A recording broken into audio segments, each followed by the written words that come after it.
This image is of the flag raising on Iwo Jima. Occurring on February 23, 1945, the Marines wiped out the defending forces after an entire month of fighting and earned a place in American lore with the publication of this photo. This image is considered iconic because of its graphic depiction of victory of the U.S. and one of the most recognizable images of war.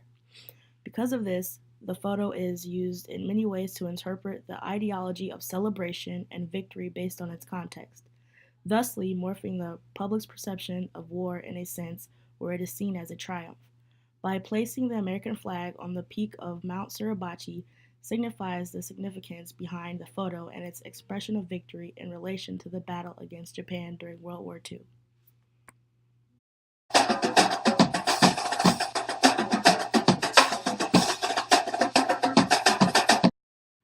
This photo was taken on August 14th in the year 1945, 3 days after the Japanese surrendered to the Allies, marking the end of World War II.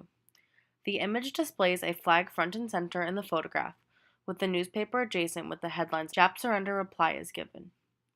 The photo shows a large crowd of people stretching across Times Square in New York, to celebrate the U.S. success by honoring the veterans who had achieved the victory for the United States. The 14th of August was known as VJ Day, meaning victory over Japan. This term was also coined for September 2nd, which is the formal surrender of Japan, which took place abroad on the USS Missouri off of Tokyo Bay. This image was taken in New York City on May 8, 1945, after the German army surrendered to the U.S. There is a magazine which reads, "It's VE Day, Last German's Units Yield," which represents a national holiday named VE Day, standing for Victory in Europe, marking the end of war with Germany.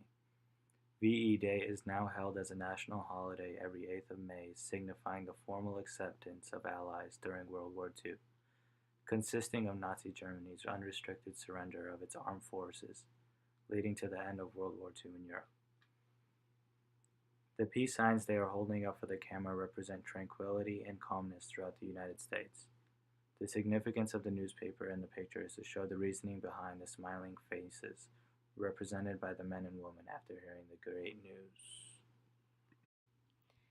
In the book, The Silence of Memory, it talks about the ways the British commemorate their veterans after World War I by analyzing the 2-minute silence and how it originated. The book assesses the ways in which meanings have been created and challenged around the ceremonies of commemoration. The book emphasizes the experience of Armistice Day in its entirety for Britain and its society.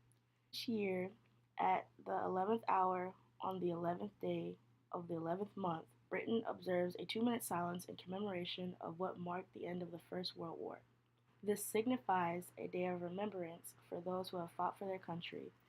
The 2-minute silence was originally unplanned, but on the 1-year anniversary of the end of World War I was announced, all of Britain fell silent for essentially 2 minutes. After this, they made a ceremony of it and performed this each year. According to the Royal British Legion, before the 2 minutes of silence, the last post is played, the exhortation is read, and the 2 minutes silence begins. Then afterwards, the end of the silence is signaled by the play of the reveal. The exhortation reads as follows: "They shall grow not old as we are left to grow old. Age shall not weary them, nor the years condemn. At the going down of the sun, and in the morning, we will remember them."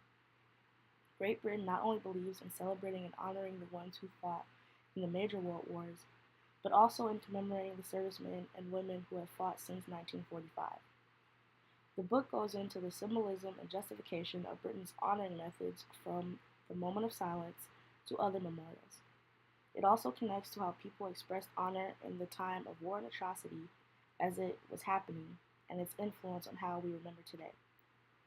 From the responses to World War I and the wars and battles that followed, many came to the conclusion that war is inevitable, being that, more or less, the concept of war is overlooked more than the actions leading up to war and the impact from the war. With this being stated, with having more war and battles occurred, this leaves room for various ways of honoring and commemoration as time goes on. The more that these events occur, the public is notified instantly and take action when action needs to take place.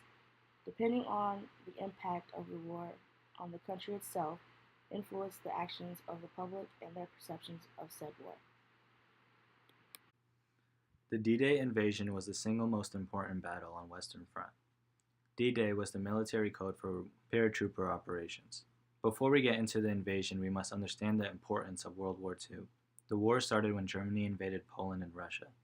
This enraged Britain and France, forcing them to declare war on Germany. As Germany continued with their invasion, Poland was easily taken over. Germany's militia also invaded France with an unexpected attack. The French army surprised and confused. As they surrendered, the British were on their way to help France, but were forced to retreat. The British army were embarrassed, which made them plan a revenge attack on France to take it back from Germany.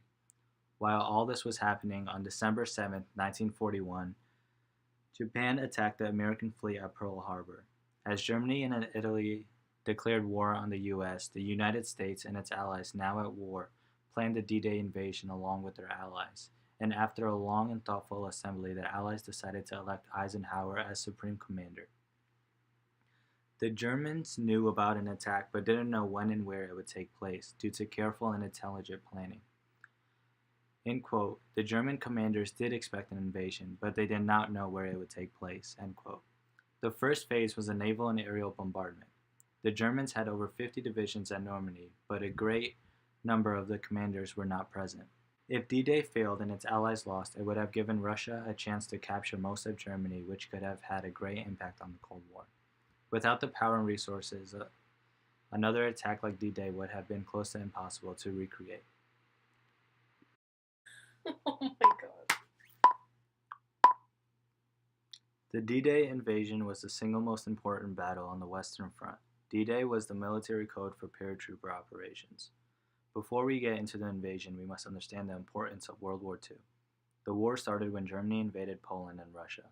This enraged Britain and France, forcing them to declare war on Germany. As Germany continued with their invasion, Poland was easily taken over. Germany's militia also invaded France with an unexpected attack. The French army, surprised and confused, surrendered almost immediately